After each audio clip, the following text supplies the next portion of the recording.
Thank you very much for the invitation to be here, and I'm really inspired by the exhibition. I spent some time here before coming here. And by the work of Ingrid, with this wonderful exposition.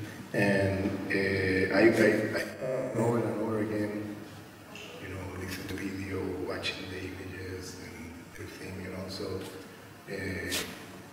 thank you very much. I really incredibly inspired by your work. I'm glad that you have put this together. So, in fact, it's impressive because you have a lot of faces, and many of them are people that have been invisibilized by the modern colonial world. People who have been inferiorized, and there are major intellectuals there from the global south that are unknown in the rest of the world. And so this inspired me, to present today something with this topic, because in fact you see a lot of people there that, because of something I'll be calling here racism/sexism, that you could see here in the abstract of my talk. I use this term basically to describe or name the epistemological foundation of the Westernized University and of the modern world. That is founded on structures of knowledge that are inherently racist, epistemically speaking, because they inferiorize the knowledge of people from most of humanity. And the same, I call it sexism, because it inferiorizes the knowledge of women, be that Western, non-Western women. And so that's why I think of the articulation between racism/sexism as a constitutive structure of knowledge and the way Westernized University operates. If you watch carefully, I'm saying Westernized University, I didn't say the Western University. Because if you say the Western University, you'll be talking about fundamentally universities in Europe, Western Europe, USA, etc. I'm saying the Westernized University because the Westernized University is today part of the global power structures of the world system that we all inhabit. That is, you could find the same university, the same Westernized University in Dakar, in Rio de Janeiro, in New Delhi, anywhere in the world. So, an inherent structure of the global system and global capital. You cannot think today of global capitalism or the world system today without the Western University as a global hierarchy of power, okay? Because Western University socializes people in most of the world along the lines of Western-centric thinking. And they constitute a structure of what Bobby Sosa Santos, who by the way is in one of the photos of the exposition of Ingrid, calls epistemicide, destruction of knowledges. And so the question is that I would like to pose here is that if you watch carefully, the Westernized University is based fundamentally, if you go to any department of social science, any department in the humanities, you will find there as the canon of thought, okay, as the foundation of thought, fundamentally male from 5 Western countries, okay? I'm using here Western, and I will explain more this later, not so much as a geography, but as a positionality in racial ethnic hierarchies, okay? So bear with me for a second. okay? Because I don't, that's why I talk about Westernized University, Westernized elite in the third world, okay? And I talk about Westernized University because I don't think this is a geography anymore. It's more a word problem. And the reason I call it Westernized, I will explain in a second. But basically, you go to a department in the social science of humanities, you're going to find fundamentally males of 5 countries. And this is a poem made by Boaventura de Sousa Santos, who is a decolonial sociologist in Portugal. And he makes the point that if you watch carefully, and it's a very obvious point, but why is it that nobody has raised this question before in this way he has made it? You know, he said, if you watch carefully, in the Western University, the canon of thought is fundamentally male of 5 countries. Italy, France, Germany, United Kingdom, and USA. So you go to any department in the social sciences or in the humanities, and the authors that you're supposed to learn are fundamentally from these countries. And if you watch carefully, these theories were produced in relation to the social historical experience of these 5 countries. And the pretension of these theories is that these theories are supposed to be applicable worldwide. They're supposed to be universal. And it's supposed to be applied anywhere in the world to understand any other social experience, even if those countries have complete histories, social structures, etc. So I kind of did like a demographic analysis of this point and found out that Germany, UK, France, Italy, and USA are 12% of the population of the world. 12% of the population of the world are supposed, the experience of these 5 countries are supposed to give us the theoretical, conceptual, scientific tools to understand the world.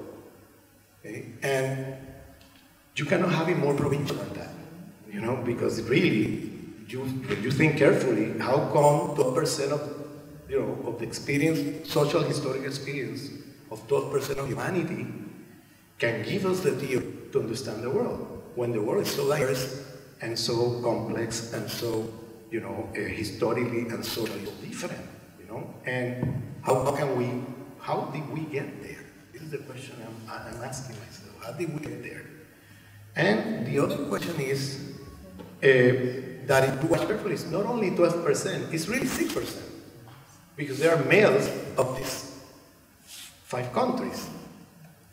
In the canon of social scientific theory, women do not show up. Even Western women don't show up.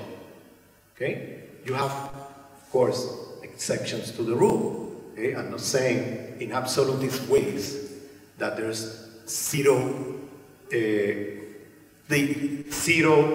acknowledgement of other epistemology, other ways of thinking. There is in certain spaces, but there are minor spaces, they're marginalized, so against the current. It's not the trend that predominates or hegemonizes in mainstream departments in most of universities in the world that are westernized. Okay? So basically, we have a very provincial social theory, scientific theory, critical theory, philosophy, disguised as universal. Okay? Now, the question I would like to pose is, how did we get there? How is it possible that today, in the 21st century, we're still with structures of knowledges, okay, in what we call what I've been calling Westernized universities, that you could find anywhere in the world. It's not just a European problem, it's a world problem because you have this Western university everywhere. How did we get to the point that we have such a provincial view of the world? Nobody can tell me that, there's nothing else under the sun. That is, there's no social science elsewhere. or there's no critical theory elsewhere, or there's nobody can claim that today. You just go to the internet and you will find a lot of work done at a very high level of quality in most parts of the world by thinkers from the global south that are both male and women, okay? And you will find very good work done also by Western women, not just non-Western women or non-Western male, but also Western women. Why is it that these knowledges are not recognized in a serious, profound way in the structures of the Westernized University? And this is, I'm going to tell you a story. That's what I'm going to do now. Basically tell you a story about how this happened or how we got there. Okay?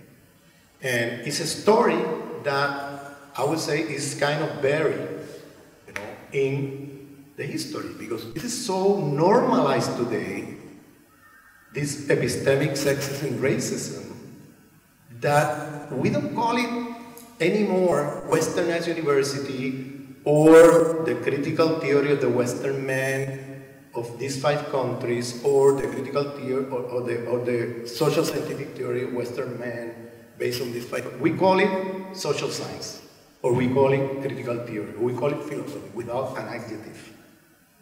Because the assumption is that these are universal beings. The rest of the world are particularistic. They don't have universal reach. Only these Western men of these 5 countries are able to produce universal theory. This is what they tell you, you know, as an argument to justify keeping the gates closed. Okay? And so one of the things that you find, for example, you go to a department of philosophy and you say, you know what, I would like to hear here a critical theory produced from Latin America or from other places, Africa. The response will be, you know, that's not exactly philosophy because that's not universal enough. Or I would like to know more about Aymara philosophy. Or I would like to know more about Islamic philosophy. Well, that's not supposed to be taught here because they are not universal. They are particularistic. This is still the kind of argument you hear in mainstream, you know, philosophy departments. And so I always say they should change the name of the department. They should be more honest and call it Department of Western Male Heterosexual, you know, it's something like that, because then it will be more honest. They will tell you, okay, this is our philosophy and here it is, you could learn it, you know, you could like it or not, but this is it. But to say that this is philosophy and the rest are not, you know, it's really it's an arrogant statement to begin with, but it continues a tradition of imperial colonial attitudes, okay, in relation to the rest of the world.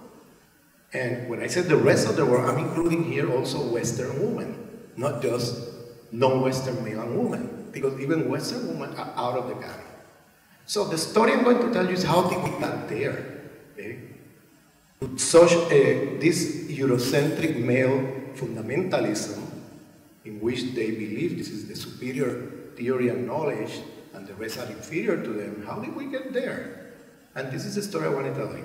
And I want to begin, we can begin in many dates in the past. Okay, we can go to the past and begin, there are many beginnings, but I want to begin close to here. I want to begin in Al-Andalus. Okay? I don't know if you know what I'm talking about. Al-Andalus is the name of the territory in what we call today south of Spain, Andalusia, okay? That was Islamic Spain. But it was, I'm saying Islamic Spain for modern colonial reasons, because that's how we can communicate.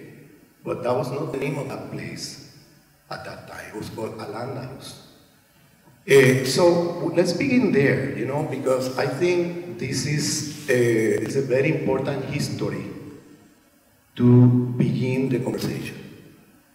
To begin with, Europe at the time was very isolated from the rest of the world. Okay? At the time, Islamic civilization went from the Atlantic all the way North Africa, south of Europe, all the way to what we call today the Middle East, South Asia, West Africa, East Africa, South Asia, East China, Indonesia, and Mindanao in the Philippines. It was, a corridor that went from east to west, and there were knowledges coming back and forth from India, from China, from everywhere. And just to imagine, the library of Cordoba at the time have more than 500,000 books. The largest library in Europe, what we call Europe today, that's another invention, because at the time, this place was not called Europe, it had different names. It became Europe later as part of the European colonial expansion. But at the time, the word Europe was not an identity, was not exactly the name of these territories. Nobody used that name. But anyway, so let's use Europe just for sake of communication. At the time, this place we call Europe today was very marginal, and those knowledges, the largest library at the time didn't have 1,000 books. Okay? Didn't have 1,000 books. The Library of Cordoba have more than 500,000 books. The Library of Granada have more than 250,000 books. And a lot of what we call modern science came through the influence of Islamic civilization in this side of the world, because there was a lot of developments in astronomy, in medicine, biology, in all kinds of things, including 400 years before Copernicus. The astronomical school of Baghdad have already proved mathematically that the planet Earth was not the center of the world. Okay? And they have proved that 400 years before Copernicus. However, we still study Copernicus as the origin of that theory, even though today there are question marks about how original he was. You could read the work of his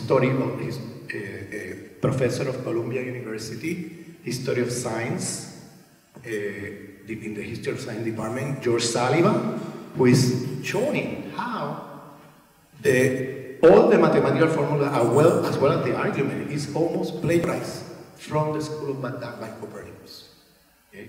And he found out through historical research how he got access to those documents.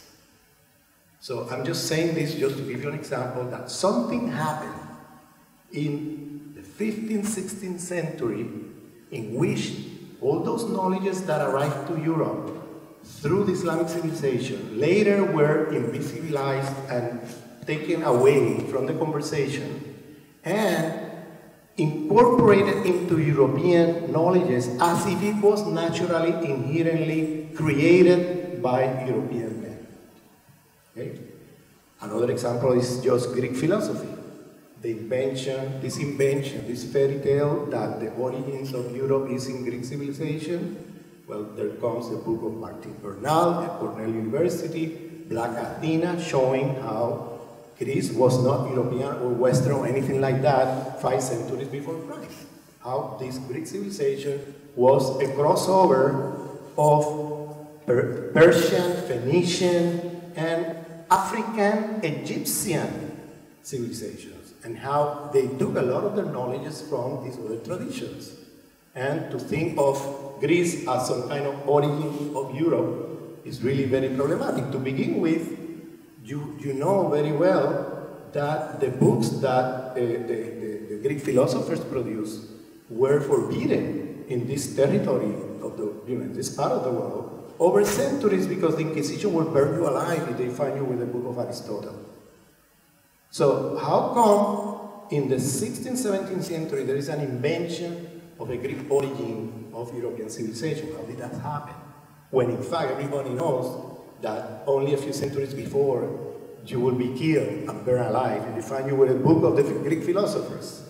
So how did these books arrive to this part of the world? It arrived through Islamic philosophers who were translating the books of the Greeks into Arabic language and then into Latin. And so there were a lot of philosophers of the time, Christian philosophers of the time, who went there to learn Aristotle, okay? And so on. So we can go over many, fields of knowledge in which you could see that there is a strong influence from elsewhere, and that modern European sciences was not a tabula rasa or a point zero like Santiago Castro Gomez says in his book, The Hybris of the Point Zero. It was already, there was already history that preceded, and there was some erasure, some invisibility produced there at some point in time, because up till the 16th, 17th, 18th century, they were reading Averroes as a central book of medicine. And Averroes was a major Islamic philosopher from the time of Al-Andalus. So there was some moment of erasure here. So you have, at the end of the 15th century, a situation in which the Spanish monarchy is in the process of conquering Al-Andalus, the Spanish Catholic monarchy. That was a struggle going on for a century, but by the end of the 16th century, they were very close to finally achieve that.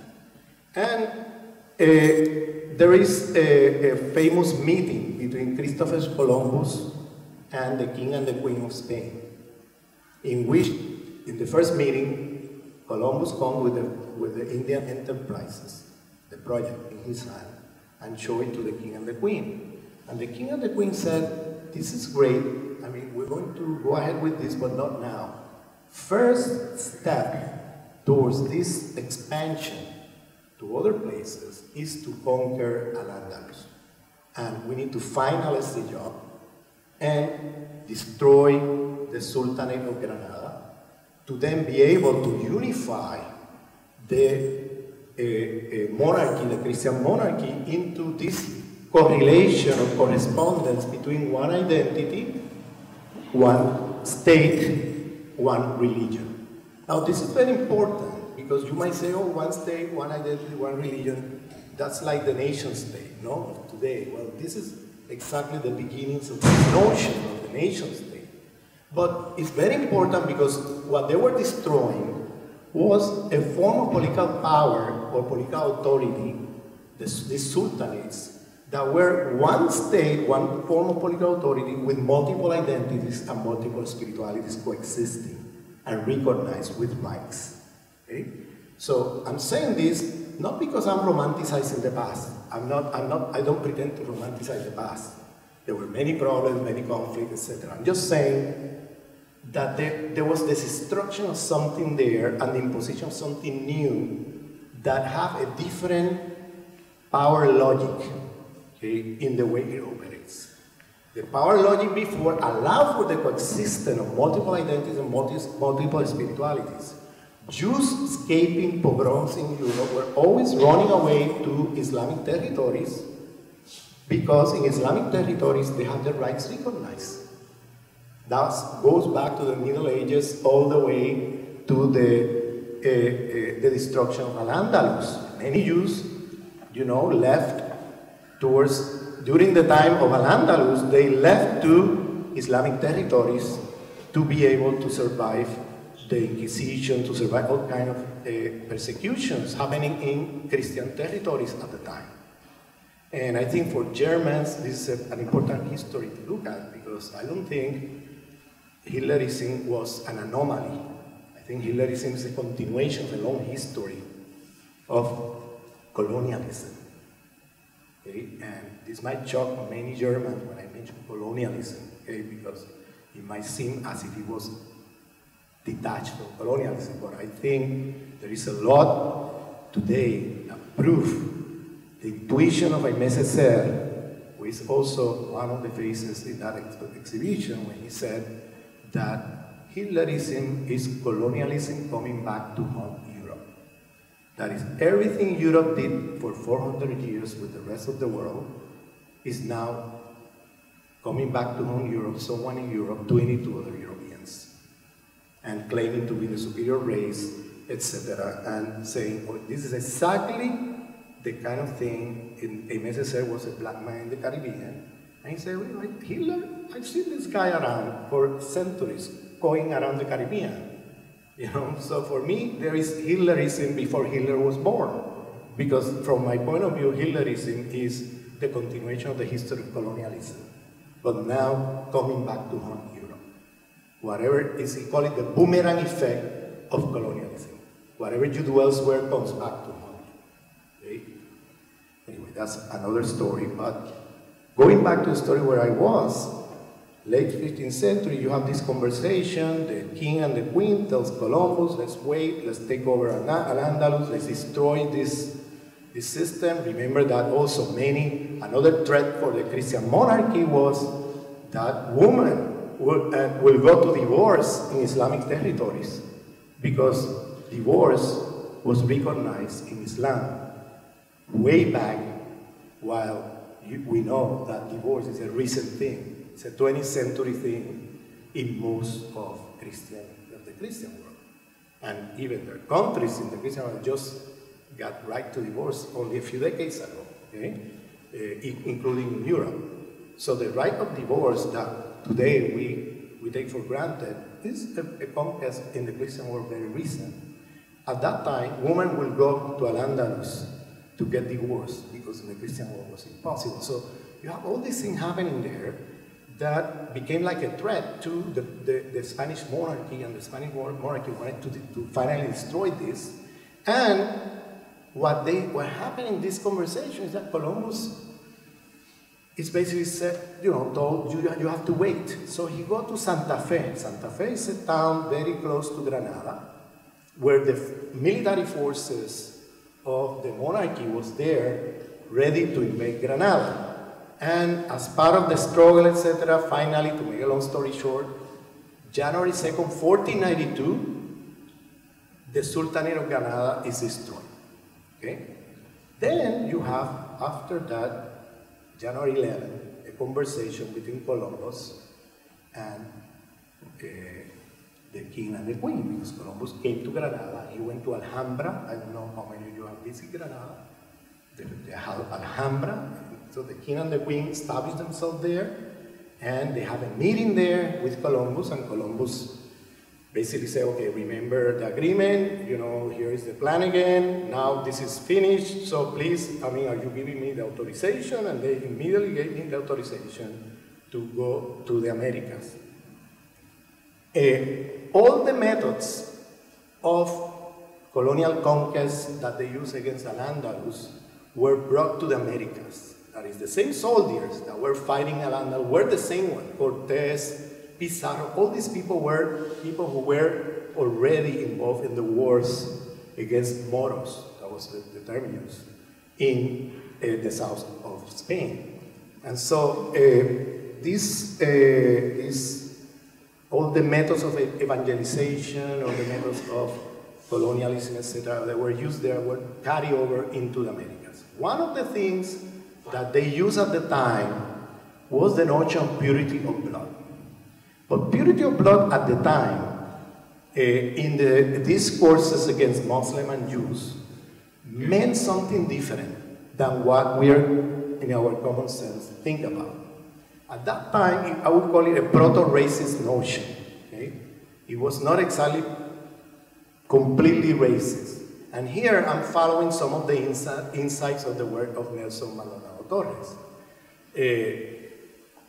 where he looked at this question and was looking at how the question of purity of blood was, fundamentally something related to the genealogy of the family. That is, there was already in the 15th century a form of biopolitics, surveillance of population and production of life in the population based on the question of surveilling if you're faking or not a conversion.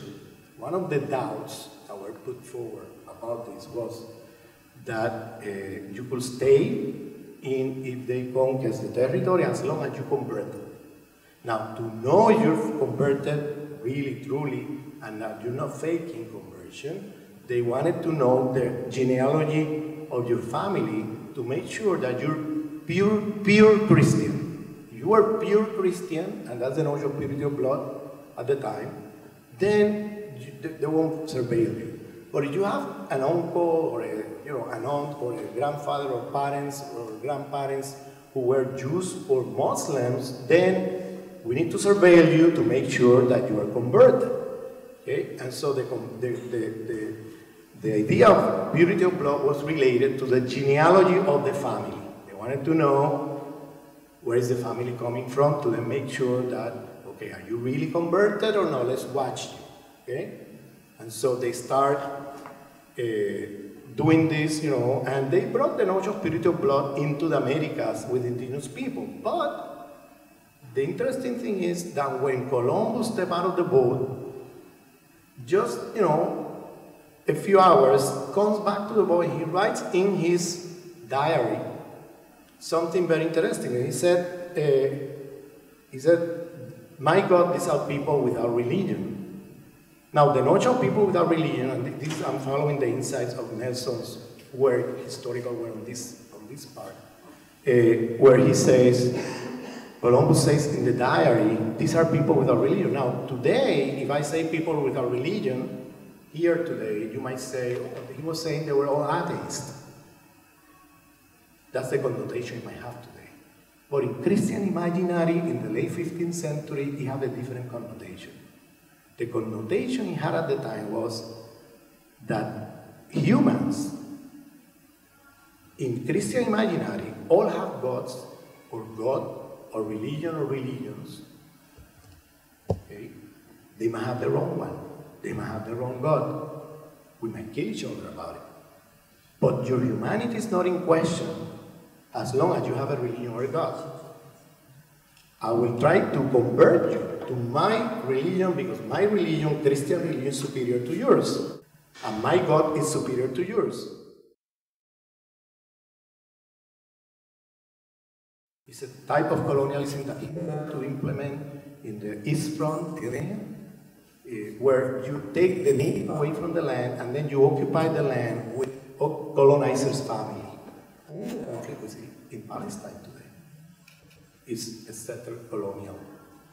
It's not a Muslim-Jews problem.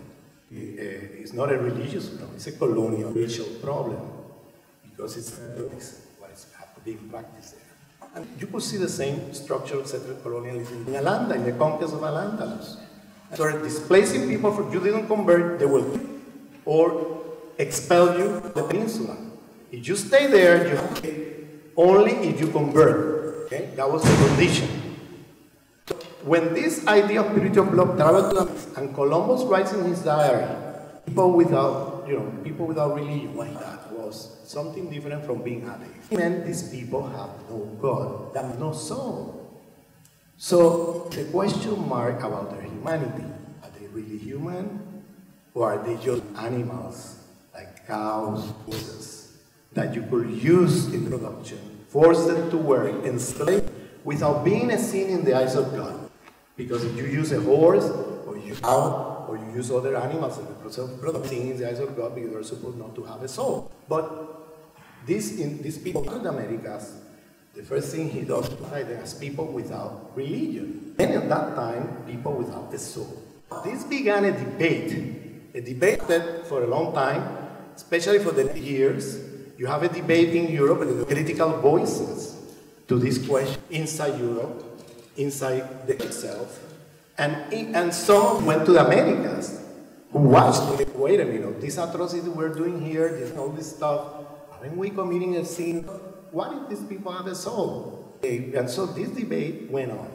The empire had decided already they have no soul and they were enslaving them, etc. But there were critical voices, and there was this debate going on in the 15th century until the mid-16th century about if they have a soul or not, etc. In practice, they decided that they were enslaving them. But the critical voices were pushing, debate and forcing a debate To the point that the Pope in 1511 was forced to make a declaration and say, well, these people after all have a soul, an animal soul. So this notion of animal soul, because, and so it's still equity here. Animal soul, okay, what is an animal soul? So what is this? The human, still the thing continued. Finally, the Spanish Empire decides to hold a trial. 1852 in the school of Salamanca, and the trial was between Gines Sepúlveda and Bartolomé Diaz. I don't know if you heard about this trial. Trial, at the time, the authority was the church. So the Spanish Empire, Spanish monarchy hands of the church, this trial decide, okay, what is going to happen with the nation, okay? And do they have no? Let's decide it in a trial with theorists, and they hear to the arguments, and then what outcome we have the trial.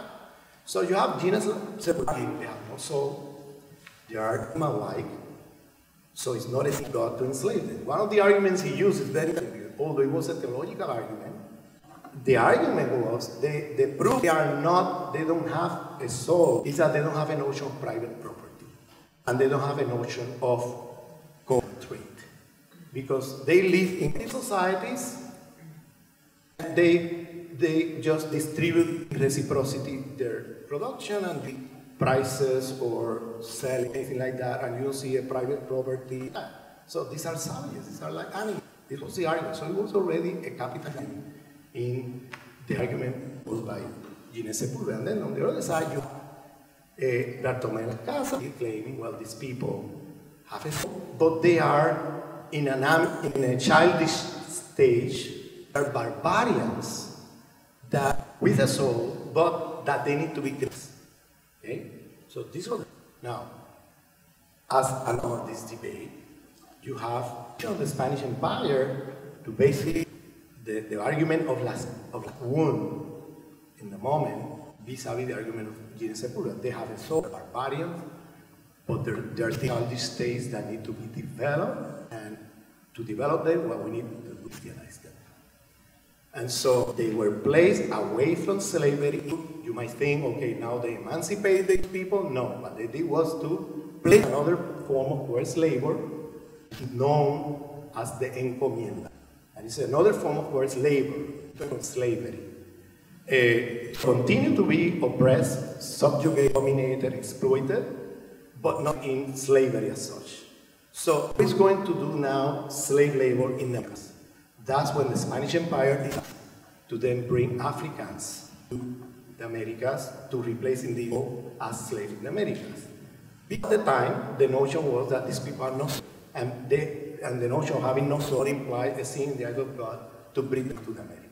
Now, there are two things I want to say before continuing. The first thing, that this debate, also or not, was written in Latin. And that debate was the first half of the 16th century in Spain, went all over Europe. Through the networks of the church, the text produced in Latin was being read. Latin was the lingua franca of the time. And people were reading all these texts in France, in England, or the European territory. They were reading these things about the debate or not all these things. Okay? So I'm saying because this debate has world significance. It's not just something in Spain and was left there. This was a debate that was forward to other places of Europe, and of course with the European colonials was carried over to the rest of the world. The structures of were formed at that moment in time, okay, in which question and the articulation of race is important to keep an eye on. It was not based color. It was a religious racism in which the marker of superiority inferiority on the line of the human was through a theological knife of having soul or not. And what is interesting is that this debate then contaminated the narratives of Judeophobia, all medieval narrative of Judeophobia and Islamophobia that were going on for centuries. Those religious discrimination medieval narrative, I mentioned that there were, at the end of the 15th century, the idea of purity of blood became proto-racist, but they were racist. because it was more religious discrimination that did not imply the human inferiorization of the other. It implied you have the wrong God religion, or you have wrong theology, and I want to you by will or by force, and we might kill each other about this. Your humanity was not yet in question. What happened is that this debate of indigenous people in the Americas, they asked the methods of colonization and urbanization of Arabs and Jews in the conquest of the land were carried over to the Americas. We need to see the boomerang effect of the Americas over in Europe. And the boomerang effect here is that now the Judeophobia, medieval Islamophobia became poisoned, contaminated, polluted with the question of did they have soul or not? So the debate about indigenous people was covered and started influencing the debate about Muslims. Remember that in Spain, Muslims were called Moriscos. Moriscos were the converted Muslims, no? They were converted, so they were called Moriscos. The Jews converted were called Marranos. So the question was, at the moment, what about the Moriscos and the Marranos, was basically that they were more Moriscos than Marranos, because remember that in February 1492, the Spanish monarchy violated the capitulation between the Muslim authority and the new Spanish monarchy that took over Granada. In the capitulations, the Sultan negotiated with the monarchy and tried to get the rights of property and spirituality for Muslim and Jews, for the two. The monarchy, Spanish monarchy, accepted it, but 1 month later, February 1492, expelled Jews out of the peninsula. Okay? And they went, of course, to Islamic territory in North Africa, in the Ottomans, in other places, because basically they were, they have rights, they have recognition rights, and they were allowed to practice to have their form of living and spirituality there. And so the Marranos that were in Spain, really a small minority. The majority were Moriscos, who were the Muslims forced to convert. And what happened was that the narrative about the debate about the indigenous people or not contaminated the debate about Moriscos and Marranos, in the sense that the Judeophobia and the Islamophobia turned into the following. From a discourse about having the wrong God or the wrong religion into a discourse of people who pray to an inferior God are themselves inferior. So the question here became a more fundamental question. Now it's not that your religion or the God you believe is wrong. Now it's that something wrong with yourself. Because now the question is that you are, in Spanish, the word used at the time in the historical records in the 16th century was sujetos desalmados. Desalmados means without soul, subject without soul. And that's the word used to talk about Moriscos. And in the trials with Moriscos, they start using this term to justify the expropriation of land, to justify the enslavement of Moriscos. They started enslaving Moriscos massively in the 16th century in Spain. And they started selling them like they were doing with Africans, okay? And there were rebellions, all kinds of conflicts. To make a long story short, finally they expelled them in 1609. But the question is that now it doesn't matter if they are converted or not to Christianity. It doesn't matter if they were born and baptized with the Christian church. Now that doesn't matter anymore. Because now the old medieval narratives of religious discrimination turn from religious discrimination to racial discrimination. Because now the question is that they're not only having their own religion, that they themselves are not human because they don't have souls. That's when they turn upside down the old religious narrative. In the modern world form after 1492, you have this transformation of Judeophobia and Islamophobia as forms of anti-Semitism becoming now racial discrimination. Because it's now a fundamental question, not about religion or anything like that. It's about the human constitution of their bodies. Okay? Now they're animal-like. And that turned upside down the whole debate, because now it's irrelevant if they converted, if they were born Christian, they were baptized. Now all of this is irrelevant for the discussion and conversation. Now the point is that they have no soul, and therefore they're animal-like, and therefore we're justified in taking over the land, in enslaving them, in doing anything goes now. Okay? And so here is where then finally they solved the problem. The final solution was expelling them massively from the Iberian Peninsula, finally in 1609. Because now the whole question was, because there were debates at the time, but you know, I've been born Christian. I'm not a Muslim anymore. I was baptized Christian. And now the debate was, it doesn't matter because you don't have a soul. So I'm saying this because we need to track down the genealogy of this shift of content, of these narratives or these discourses that were coming from the Middle Ages and then shifting in meaning and conceptualization with the events of the European colonial expansion to the Americas in the 16th century, and how it transformed the old medieval religious discrimination discourses. And this, we need to historicize it. And this is very blurred in the history of the West. For some reason, people think of anti-Semitism as something going back to the Crusades, or I don't know, to the Middle Ages, or of Islamophobia, something to the Crusades, and so on. I mean, in fact, these are different, they have different content. Not that I celebrate discrimination based on religious discrimination, okay? I'm not saying that's better or worse. I'm saying there is a major transformation here that have a lot of consequences to the life of these people once it turned into racial discrimination. But because now the possibility of conversion is out. Okay? Now, it doesn't matter how much you cry conversion to Christianity, it doesn't save you from being dehumanized. Okay? Now, this debate of Las Casas and Sepúlveda became very fundamental for the rest, for the several centuries, because the Sepúlveda debate, the Sepúlveda position, turned in the 19th century when the authority of knowledge passed from the church to science. It turned from people without soul to people without DNA.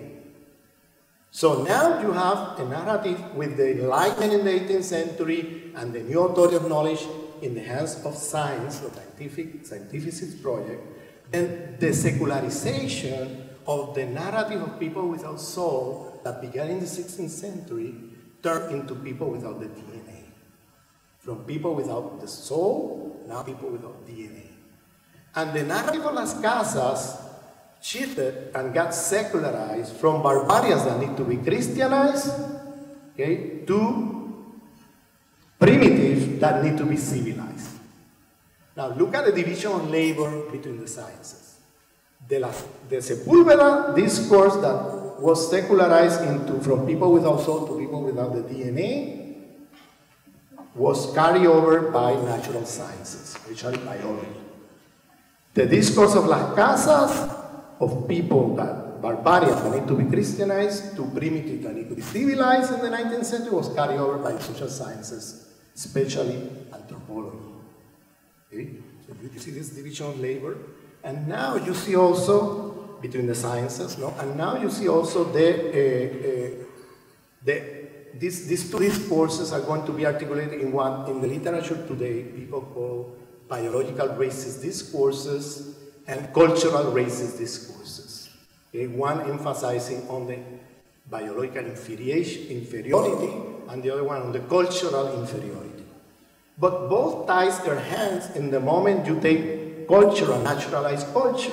Okay? The moment you naturalize culture and tie the culture to a body in an essentialistic way and naturalized way, it ties within the hands with the biological racist discourse. But I'm going through this narrative to come to the question. We shouldn't forget the question at the beginning, how we got to this, commonsensical sense where the epistemology and the knowledge of men of 5 countries become the sole authority of knowledge for the rest of the world. So now we have 17th century, and you have the foundation of what is known in the West as modern philosophy. And you have with the philosophy of René Descartes. And René Descartes inaugurates what Santiago Castro Gomez have called the point zero philosophy.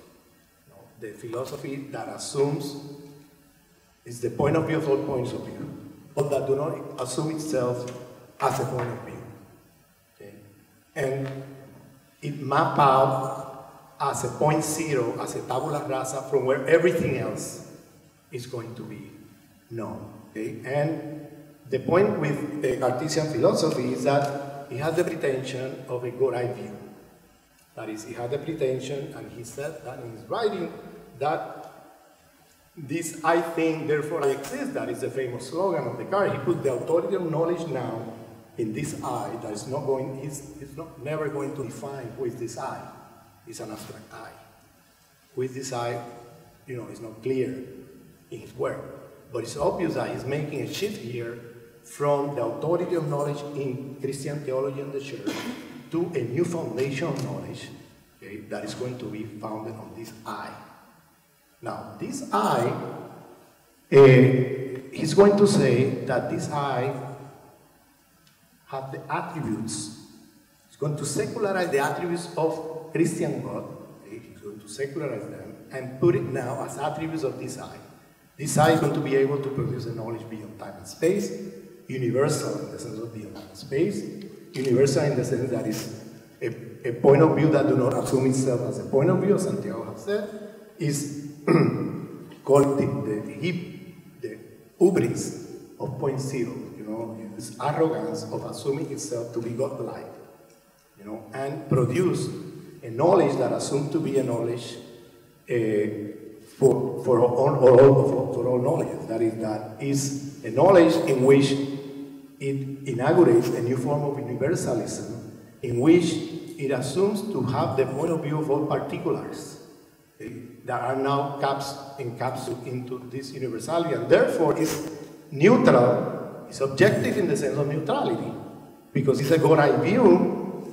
You see, it can produce a knowledge beyond time and space, can produce a universal knowledge in the sense that it's not tied to any particularity, and it's able to produce a knowledge that goes beyond any particularity, that assumes the point of view of all points of view, and it's like godlike.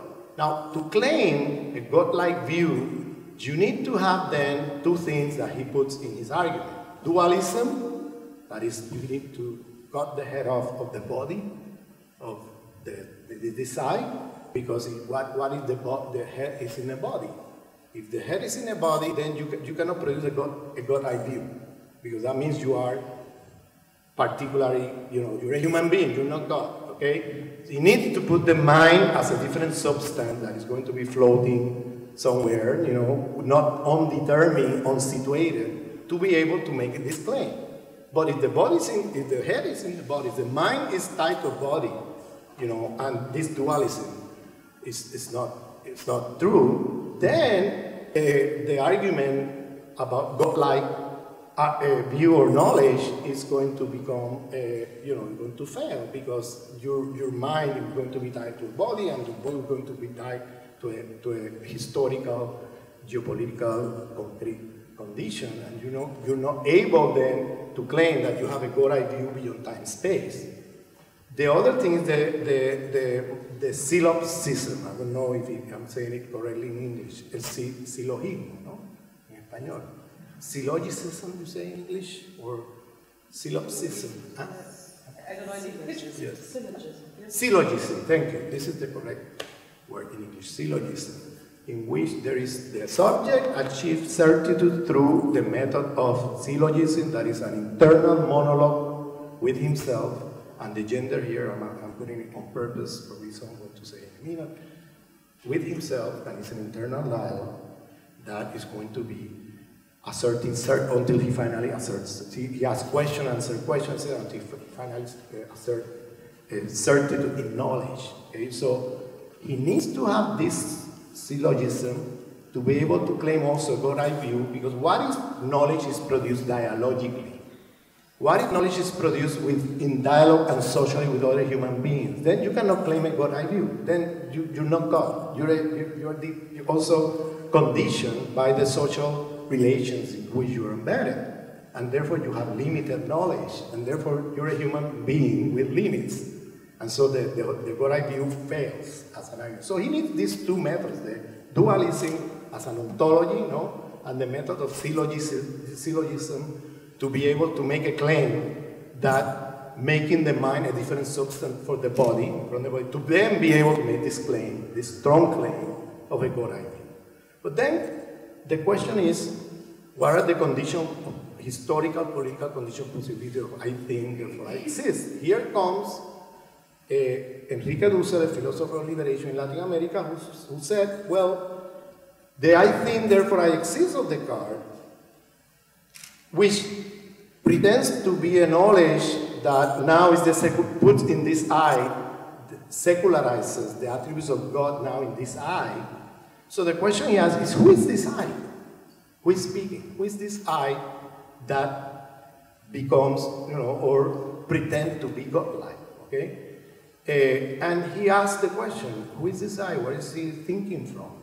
And he answers to that, his answer to Enrique Dussel is to say, well, if you examine carefully, Descartes is now thinking from Amsterdam. Amsterdam is the new center of the world economy that began in 1492. It's Amsterdam after the 30 Years' War with Spain, displaced Spain from the center of this new world system, and now the new center of this world economy that began in 1492 has been displaced to Amsterdam in the mid-17th century. So he's now thinking from the center, from this new center of this European war economy that have conquered the Americas, have conquered part of Asia by the mid-17th century. And so he's saying the condition of possibility for the I think, therefore I exist is 150 years of I conquer, therefore I exist. So he's making an argument of how this is the imperial being speaking. How this is not an innocent, neutral subject.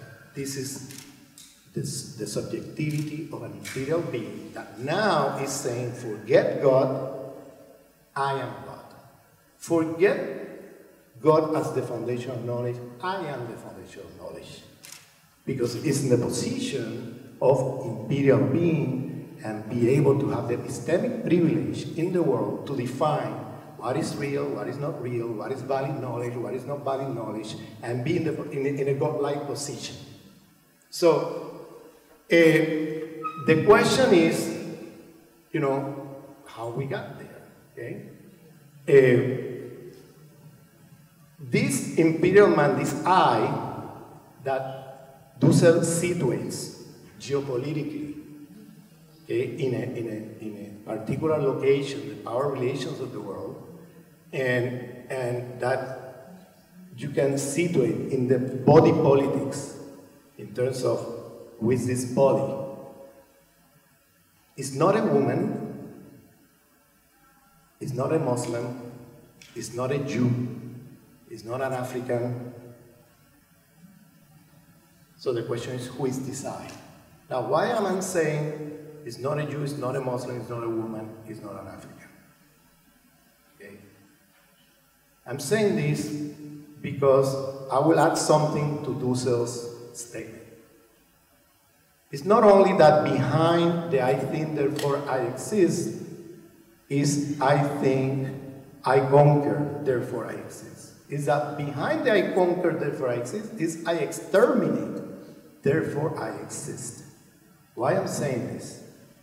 Because you have several genocides in the 16th century that inform, and are constitutive of the I think, therefore I exist of Descartes in the mid-17th century. First genocide is against Jews and Muslims in Al-Andalus. Okay? These genocides were accompanied by epistemicide because they burned the libraries. They burned the libraries. They not only killed physically Muslims and Jews, they burn the libraries. Burning libraries mean destroying memory. Destroying memory means deleting the chip in the minds, okay? Destroying knowledges. If you delete the chip, you could put a new chip with different knowledge and a different narrative of history, etc. When they come to the Americas, using the same methods of Al-Andalus, there was a genocide against indigenous people, but there was also epistemicide, because they burned the codices, which were the equivalent of books. The codices in the Americas by indigenous people, as if you probably know already that the most precise calendar in the world in 1492 was the Maya calendar. And they have a very high developed astronomy. Okay?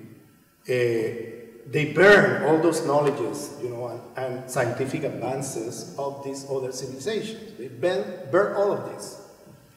They burn the forms of living, the forms of existing, the forms of thinking, their ethical understandings, etc. They burn all of this. And then you have, after the mid-16th century, another genocide, which is when they decide to bring Africans to the Americas to enslave them in the Americas. And these Africans, as you know, millions of them died in the ships going there. And many other millions died in the Americas, in the enslavement in the Americas. So there was a genocidal policy going on there with these four groups: indigenous people, African, Muslim, and Jews, in the 16th century. That explains the epistemic racism that I've been talking about, and that this I that Descartes is now putting at the center as the new foundation of knowledge in modern philosophy, okay, secularizing the attributes of the Christian God, do not include any of those people. But then what is the epistemic racism, sexism coming from? I put sexism there. And here is another thing that happened in the 16th century that we never connect with this other history. And that's the burning of millions of women in this territory we call Europe, accused of being witches. Who were these so-called witches? These were Indo-European knowledges that were being, indigenous knowledges from this part of the world, that were being carried over orally in tradition, in the oral tradition, family, generation after generation, for thousands of years. And they have a lot of knowledge about medicine, about astronomy, about all kinds of things. And they felt that that was a threat. That was a threat to patriarchy, to capitalism, to all the new system formed with the European colonial expansion after 1492. And they burned them alive in the millions. Okay? So we're talking about here about now, that's what, a fifth genocide. All happening in the same time, in the same moment. Now, so far, we have looked at this as fragmented, as if one thing had nothing to do with the other. But if we look at this in an entangled way, look how the relationship between all these events, okay, how they influenced each other, okay, and how this was part of the rise of Europe, what we call the rise of the West, through the European colonial expansion, through the formation of the new modern world, okay? What is called modernity.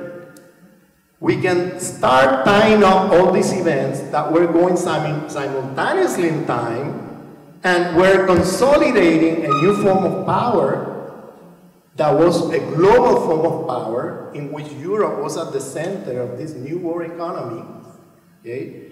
And you could see there the entanglement between the capitalist structures, racism, and patriarchal structures. So by the time you get Descartes now saying, forget God, I am God, okay? This I is already produced, constructed through these 150 years of history. And I'm saying it's not only that behind it there is the I conquered, behind the I think, therefore I exist, the I conquered, therefore I exist, like Dussel would say, is that there's more to it. There is the I exterminate, therefore I exist. Because now the privilege of knowledge, if you go to Amsterdam at that time, nobody would dare to say that this I was a woman. He didn't need to define who is this I, because it was very obvious at the time who was this I. It was not a woman, Western or non-Western. They were all inferior, and their knowledges have been destroyed through epistemicide. Genocide and epistemicide going together. This is not indigenous, non-Western people, or African, or Muslim, or Jews. They're out. So who is left there? Who is this I? In the common sense of the time, it was very clear who was this I. That's why he didn't have to define who was this I. Okay? And it was the Western imperial man. And the gender here is on purpose because it was not a Western woman, it was a Western man. And at the center of knowledge, the new epistemic foundation of knowledge, you have this epistemic sexism, racism, that is the result of this history. Okay? Once you destroy all these knowledges and you practice genocide against all these people, then you produce a new subjectivity. A subjectivity in which it becomes commonsensical that the authority of knowledge and the superior knowledge can only come from the Western imperial man.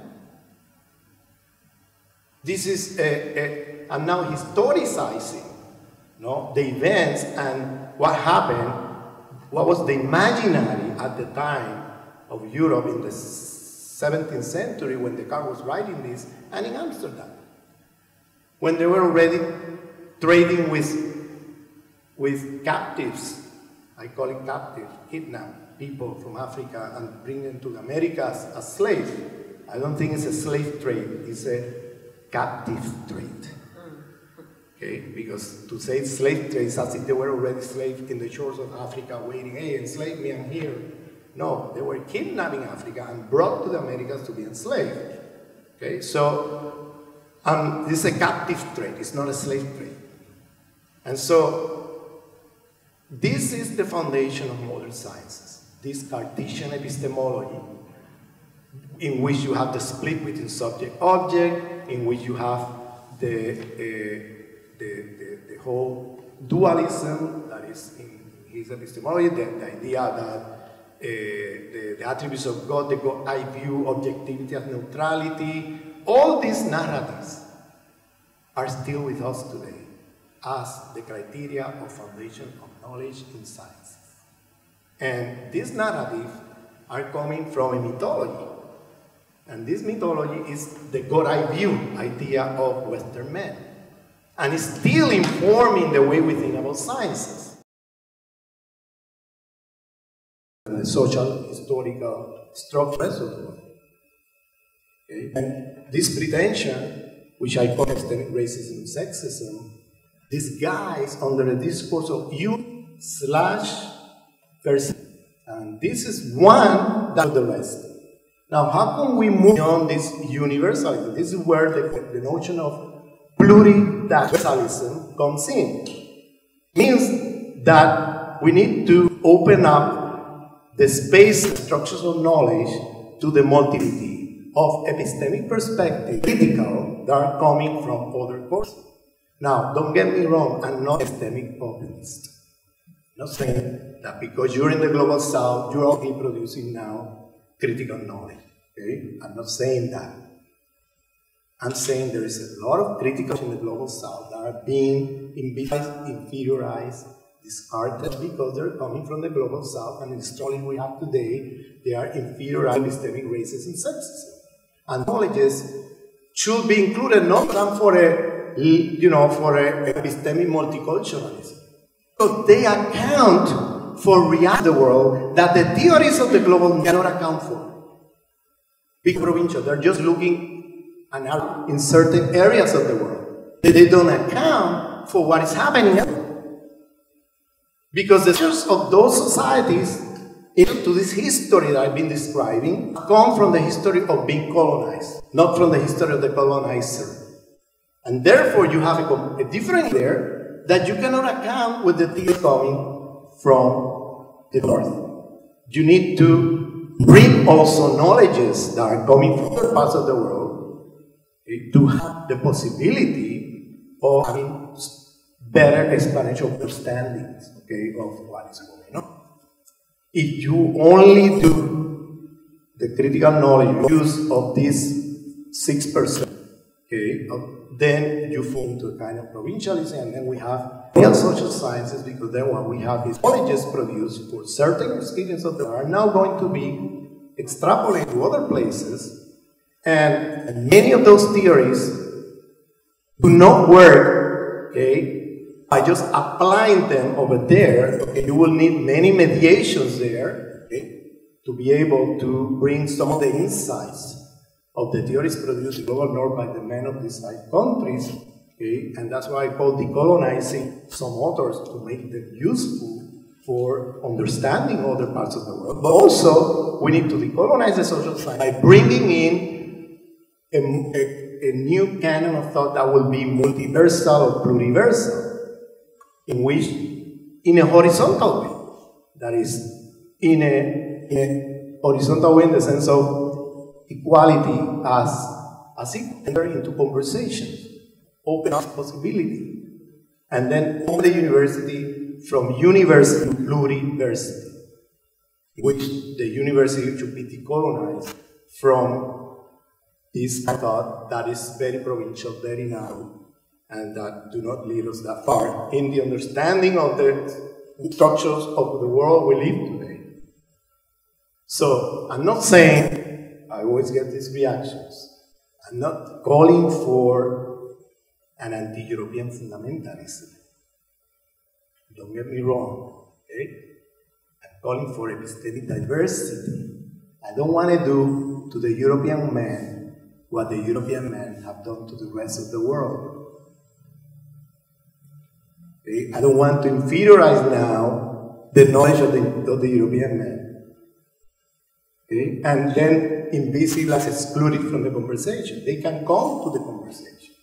They can be part of knowledges that could be also contribute, okay, the project of a decolonial social science. But they cannot be anymore the center. They have to enter the conversation together with other people, other knowledges, male and women from other parts of the world. And they can be part of the conversation as long as they enter the room in a humble way, listening and dialogues instead of monologues. Okay? So I'm not an anti-European man. I am anti-Eurocentric, which is very different from an anti-European fundamentalist. I am fighting Eurocentric fundamentalism. I call fundamentalism any epistemology that thinks of themselves as superior and inferior to everybody else. And from that point of view, I believe that Eurocentrism is a form of fundamentalism. But we don't call it fundamentalism because it's the norm. We have to nationalize. And just we take it for granted. Fundamentalists are always someone else over there in the third world. They are never fundamentalists. We, the West, we are fundamentalists. No? But the structure I'm describing is a fundamentalist structure.